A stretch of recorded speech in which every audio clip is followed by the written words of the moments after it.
Olá, alunos e alunas da Universidade Metodista de São Paulo. Eu sou a professora Cibele Resch. Fui convidada para ministrar uma teleaula para vocês sobre políticas públicas. Sou coordenadora do curso superior de Tecnologia em Gestão Pública e hoje, qual que é o nosso objetivo? A gente vai entender um pouquinho mais da ação do Estado por meio das políticas públicas. Vamos também conhecer aí algumas áreas de políticas públicas que a gente tem no nosso país, tá? A primeira questão, né, que surge, né, quando a gente pensa em Estado, né, Estado aí com E maiúsculo, são as demandas que nós temos, né? Por quê? Porque a gente tem, a partir da Constituição de 1988, né, uma série de direitos garantidos constitucionalmente, né? E as pessoas vão para as ruas, né? Nós temos assistido aí, especialmente após junho de 2013, né, uma série de movimentos sociais. Esses movimentos sociais, eles expressam as demandas da população brasileira. Que demandas são essas? Então, aqui nessa charge, a gente tem algumas delas, né? A gente quer mais educação, mais pão, menos circo, mais saúde, chega de violência, mais cultura, sem inflação, sem roubo, mais emprego. Então, esse é o recado da população, né? Isso que a população deseja, ter mais educação, ter mais saúde, ter menos violência, né? Essas funções, né, elas são, né, funções do Estado, né? Então, qual é o papel do Estado brasileiro? Então, o nosso país, ele é organizado como uma república federativa, né, dividido em governo federal, governos estaduais, municipais, e cada um desses entes federados tem um importante papel para garantir os direitos que estão expressos lá na nossa Constituição Federal. E como é que o Estado age? Então, o Estado ele vai agir desenvolvendo uma política pública. Para que serve uma política pública? Ora, para resolver um problema público. Então, a política pública, qual que é o conceito da política pública? A política pública nada mais é do que o governo em ação. E aqui, gente, atenção, quando a gente fala governo, né, a gente não se exclui desse governo. Por quê? O governo é a sociedade é ela que elege os seus representantes, né, que vão definir toda a estrutura de governo do nosso país. Portanto, o governo, ele está muito próximo da gente, né, a gente tem uma tendência muitas vezes a falar assim, não, isso é do governo, isso é papel do governo. O papel do governo se mistura com o papel da sociedade, porque na nossa Constituição fala claramente sobre a soberania do povo, né? Então, o povo é soberano nas suas escolhas. E a partir do momento que a gente tem um regime político, né? Um regime democrático, é essa escolha, né, que a gente faz, que a maioria faz, e isso é um contrato que nós temos, né? Então, a gente optou por um sistema democrático, a maioria vai vencer este processo, né, nas disputas políticas. E a partir disso é que o governo vai agir, portanto. E aí, como é que eu identifico um problema, né? Então, a gente viu lá, queremos mais educação, mais saúde. Então, a gente tem aqui o status quo. O que é status quo? Status quo é aquilo que está dado, é aquilo que está posto, é a situação no momento, né? É a situação concreta. E nós temos aí uma situação possível. Que situação possível é essa? Se a gente lembrar lá do nosso cartaz, a gente quer ter uma melhor educação, uma educação de mais qualidade, quer ter mais anos de estudo, quer que as crianças fiquem em tempo integral na escola. Então, isso é uma situação possível, né? Uma situação ideal possível. E como fazer para chegar daqui até aqui, que é o problema, né? Então, o problema é definido aí por essa discrepância, por essa, a gente poderia usar aqui também a palavra, essa diferença, né? Entre uma situação que está dada, que é a nossa realidade, e aquilo que nós queremos, que nós almejamos, né? Então, os problemas, eles surgem de diversas formas, né? E nem sempre eles vão surgindo, né? E vão se aglomerando. Então, para muitas pessoas, né? A violência não é um problema que tenha impacto, né? Uma pessoa que mora numa cidade interior, super pacata, que não tem problemas relacionados com a violência, então a violência para aquela pessoa não é percebida como um problema. Agora, numa cidade maior, como a gente que está aqui em São Paulo, aqui na região do ABC, diariamente a gente vê processos do nosso lado, alguém está sendo assaltado, ou você mesmo já foi assaltado, ou furtado, ou viu alguém morrendo, levando um tiro, e essas situações você começa a perceber, portanto, como um problema quando muitas pessoas, né, começam a ver determinada situação como um problema, né? E aí é preciso também, para a gente entender de política pública, né, fazer uma diferenciação entre o quê? Entre o que é sistema político, política e política pública, porque muitas vezes a gente fala assim, certamente você já ouviu falar a seguinte frase, eu odeio política, não é verdade? Mas esse eu odeio política não se refere propriamente à política, ao sistema político, à política pública, mas sim à forma como muitos desenvolvem o processo político, né? Esse debate nas arenas de disputa. Então, aqui, qual que é a diferença? O que é o sistema político? Um conjunto de instituições políticas. Então, o nosso executivo, o nosso legislativo, o nosso judiciário. O que é a política, né? É um processo para garantir espaço na tomada de decisão de um governo, seja ele municipal, estadual ou federal. E a política pública, né? Que aí a gente diferencia o termo, né? No inglês você tem essa diferenciação, então aqui o sistema político é polity, politics e policy, né? Então são as orientações resultantes de decisões políticas. Então é aquilo que o governo vai fazer. Então percebam que aqui quando muitas pessoas falam eu odeio a política, não é a política pública, não é a ação do governo, mas sim há um processo que inclusive ele é desvirtuado, né? Um processo muito ruim que a gente tem no Brasil dos debates político-partidários e a forma como esses debates se dão e o diálogo, ou melhor, a falta de diálogo, né, dos nossos representantes com os seus eleitores. E aí, a política pública, eu disse para vocês, né, que a gente começa identificando um problema, né? Então, quando a gente tem esse problema, ele pode ou não entrar na agenda do governo, né?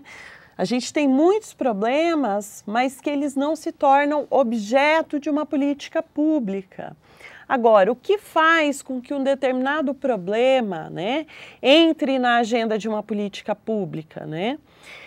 Então, aquele partido, por exemplo, certamente vocês já ouviram falar do programa de governo dos partidos. Então, o programa de governo, ele está direcionando os temas que são importantes. Alguns temas sempre serão importantes, né?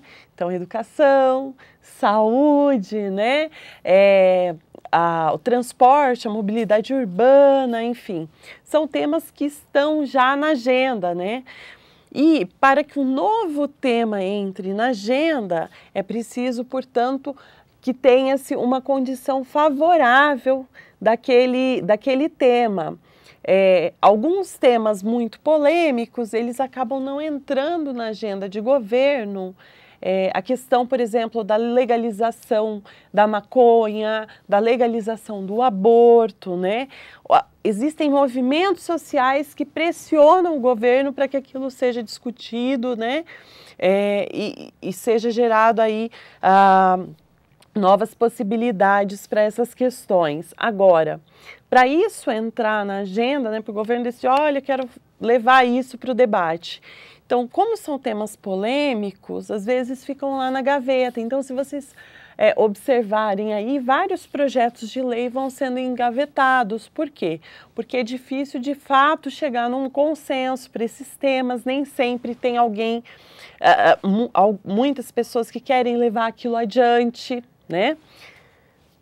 Levou adiante, o governo aceitou, é um problema público, então ele vai entrar na pauta do nosso governo. O que se vai fazer?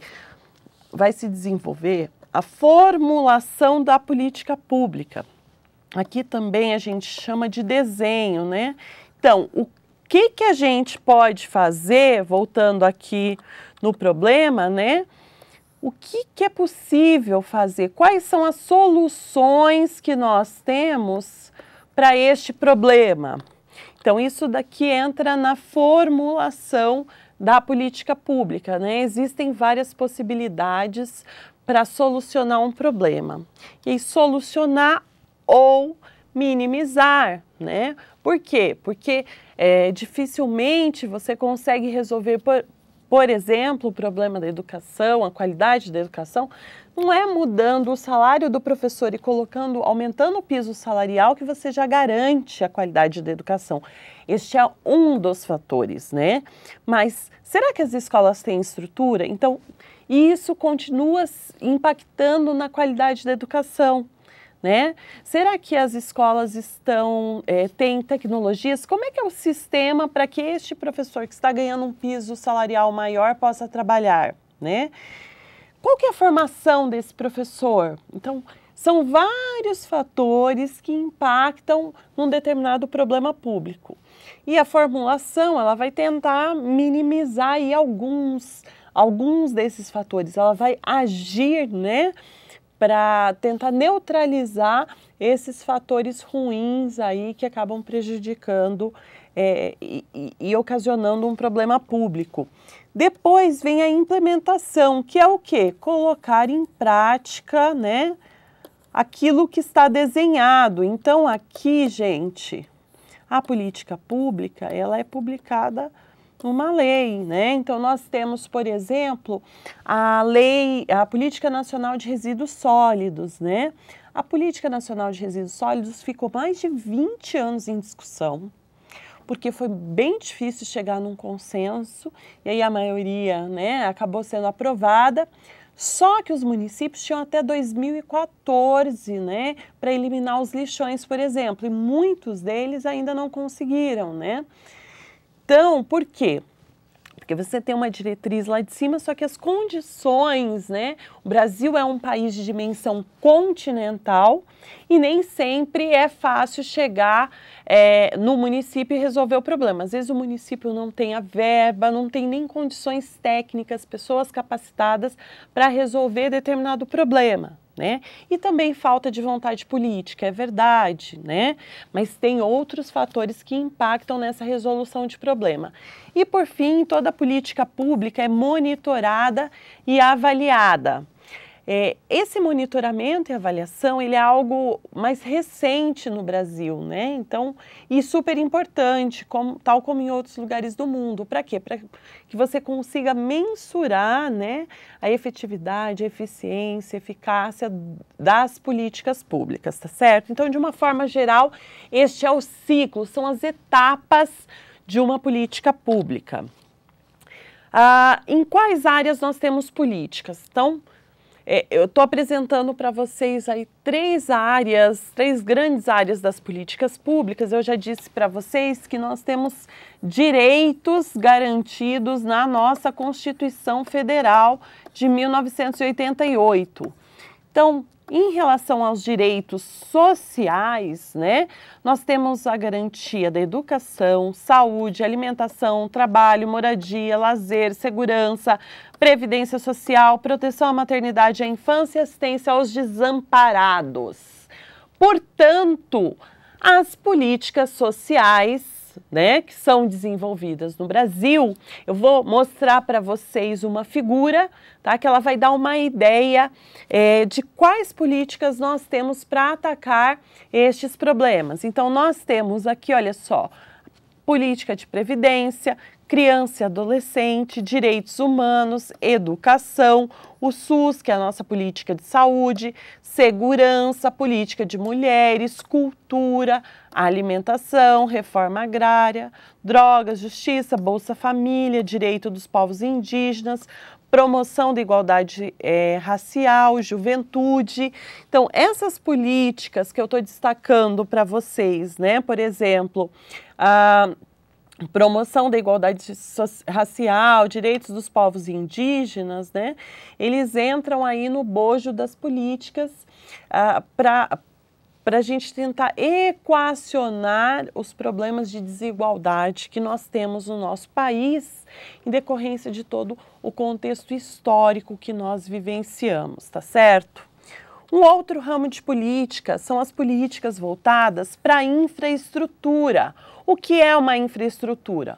Conjunto de estruturas de engenharia e instalações, geralmente de longa vida útil, que constituem a base sobre a qual prestados os serviços considerados necessários para o desenvolvimento produtivo, político, social e pessoal. Então, basicamente, as políticas de infraestrutura, gente, elas estão voltadas, né, para dois aspectos, né? Ou para dar condições aí para o desenvolvimento produtivo, né? E aí você tem, por exemplo, a construção de ferrovias, hidrovias, portos, ou em relação ao próprio cidadão, né? Então, o desenvolvimento de um metrô, por exemplo, né, é importante para trazer a mobilidade urbana para grandes cidades, como é o caso de São Paulo e de outras grandes cidades que nós temos no Brasil. Então, a política de infraestrutura, ela segue aí alguns ramos. Então, energia elétrica é importante, mobilidade urbana, moradia, água, riscos e desastres, combustíveis, comunicações, saneamento, transporte terrestre, marítimo, ferroviário, rodoviário, aviação civil, mineração. Então, o governo ele tem que dar condições, né? Como é que um agricultor lá do Mato Grosso escoa a sua produção? Porque a gente vende, né? Muitos dos nossos produtos agrícolas são exportados. Então, a gente precisa ter um transporte adequado para que esse produtor consiga escoar a sua produção. A mesma coisa é um produto de uma indústria, né? Por que que o governo tem que fazer isso?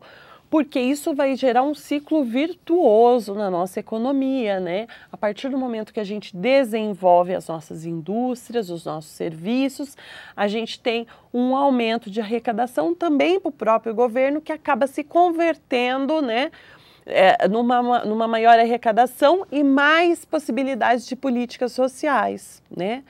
Então, vejam que é um ciclo virtuoso esse desenvolvimento de infraestrutura, tal como é quando a gente fala de políticas de desenvolvimento produtivo, né?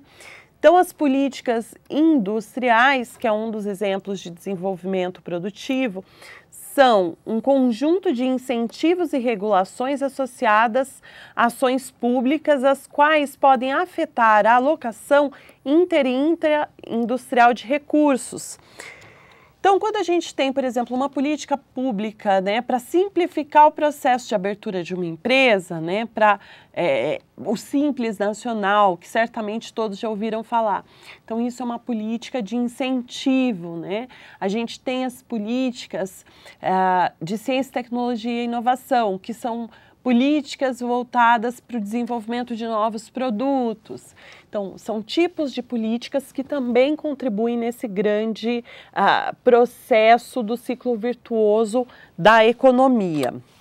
E aqui a gente tem alguns exemplos, né? Então, comércio exterior, desenvolvimento produtivo, micro e pequenas empresas, política nuclear, agropecuária, pesca, turismo, tecnologia e inovação, hídrico, ciência, biodiversidade, comércio e serviços, agricultura, mudanças climáticas, política espacial, recursos, florestas, são todos temas de políticas de desenvolvimento produtivo, certo? É verdade que o maior foco do governo são as políticas sociais. Só para vocês terem uma ideia, o orçamento agora de 2015 na lei orçamentária era de 283 trilhões de reais e 60% desses recursos estão voltados para educação e saúde, né? E assistência social. Então, a soma disso vai para essas 3 áreas. Então, percebam que, embora nós tenhamos muitas políticas, aí depois você tem outros tipos de política, né, para a defesa nacional, para a modernização da própria administração pública, né, tem outras políticas aí que o governo faz.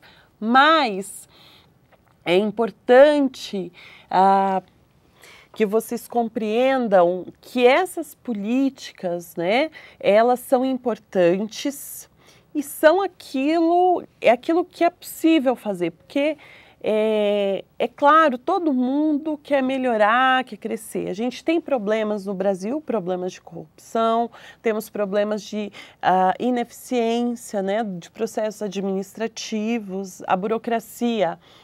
Ela é tida aí como o vilão da história, mas na verdade a burocracia ela foi importante para o Brasil porque ela trouxe uma necessidade de melhorar o controle, né? Agora a gente está voltando um pouco mais nesse processo, por quê? Porque pelo processo burocrático, né, a gente conseguiu evoluir em termos de controle. E agora a gente começa a pensar muito mais na eficiência, né, e em aproximar a questão do controle social.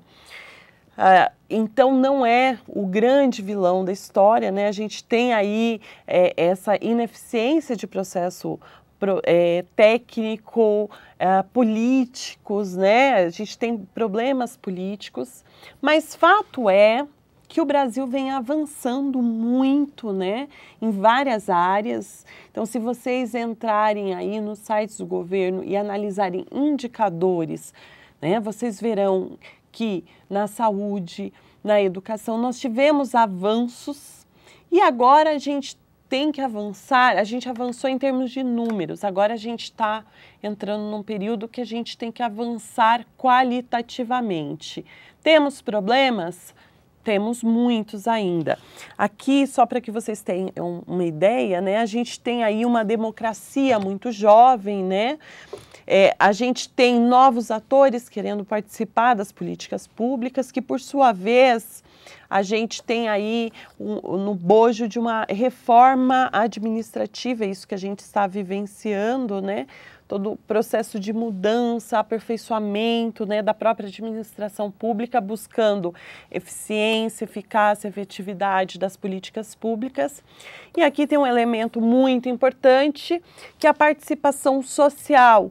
Então, a participação social, ela é fundamental no processo de políticas públicas.